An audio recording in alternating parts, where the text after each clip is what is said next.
Vamos falar um pouquinho sobre os mercados globais, porque bastou o Roberto Campos Neto voltar de férias, gente, para que a Faria Lima voltasse a se movimentar assim, ó, tranquilamente e livremente. Foi o que escreveu, né, o Luiz Nassif na sua coluna do GGN.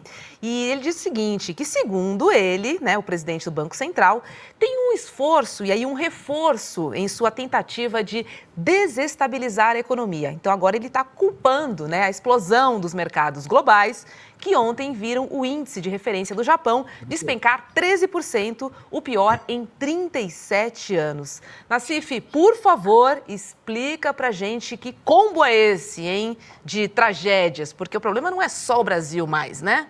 Não. Não, o problema é esse modelo de financiarização da economia, que o Eduardo tem denunciado bem aí.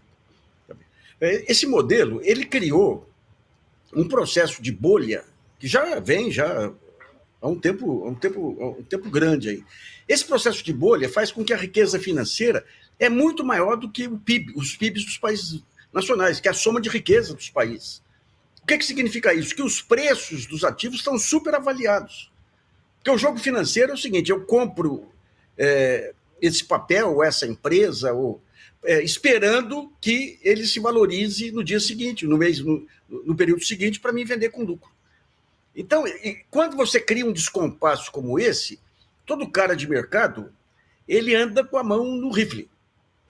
Porque ele sabe que quando começa a reversão, como que o mercado atua? O mercado atua, você descobre lá um ativo que está barato. Daí começa, os espertos vão na frente e chamam a atenção. Eles compram o ativo barato, começa o jogo de especulação, até que o ativo vai ficando caro. Daí os espertos saem antes, daí quando eles saem, aquilo começa a despencar. Então quem fica por último morre com o mico, lembrando do baralho do mico que tinha antes lá. Então o que ocorreu aí é o seguinte, os Estados Unidos são crises cíclicas. Tem um economista soviético que ele cuidou daqueles planos quinquenais da Rússia, com Kogantriev, e depois foi mandado para a Sibéria por Stalin, quando ele previu que depois da crise dos anos 20 lá, o capitalismo ia renascer. Mas ele renasce e repete o mesmo ciclo de especulação, que ocorreu no Brasil também no encilhamento no século passado. O que acontece? Você tem uma revolução tecnológica. Isso abre muitas possibilidades de negócio. E daí você vai criando operações cada vez mais fictícias aí para justificar os negócios. Lá, quando você pega o encilhamento no Brasil, era todo tipo de operação para dar lucro. Aqui você tem as criptomoedas, que as criptomoedas é o fim de ciclo.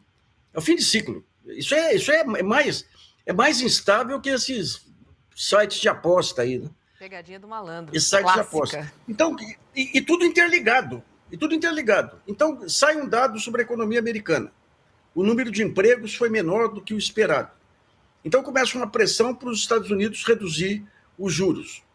Se os Estados Unidos reduzem os juros, aumenta o valor dos títulos americanos. É um movimento, não é o caso de explicar aqui, mas aumenta o valor dos títulos americanos.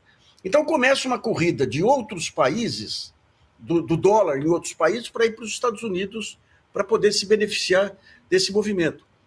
O Japão, ele tinha empréstimos que eram juros quase zero. Mas quando houve esse movimento, você começa a ter uma valorização do iene. Então você passa a encarecer o crédito do iene. E daí quem tomou dinheiro na moeda japonesa fica preocupado aí que possa haver um tombo maior e sai correndo de lá. E daí você cria o efeito cascata, que provocou essa queda de 13%. Então, tudo isso, você tem esse contrato Triev, que ele já tinha previsto esses ciclos. E nós estamos chegando ao fim dos ciclos das TICs aí, da tecnologia de informação e comunicação. Nós estamos chegando ao fim desse ciclo aí. Vai entrar um novo ciclo, provavelmente o ciclo aí da sustentabilidade, ou seja o que for lá, que é uma grande chance para o Brasil, se o Brasil souber aproveitar, né?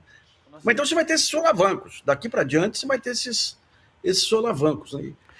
E a Faria Lima tá de luto, viu? Porque é uma rapaziada nova que eles não têm a experiência de bolhas passadas, então eles estavam confiando unicamente no jogo aqui com o Campos Neto, que é parceiro deles.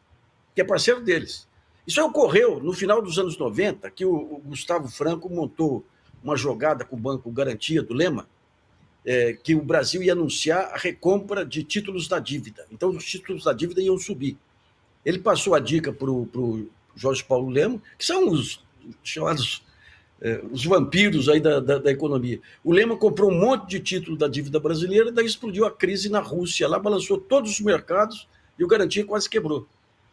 Então, isso aí ocorre sistematicamente dentro dessa loucura que é se permitir livre fluxo de capitais e amarrar o país inteiro às expectativas do mercado.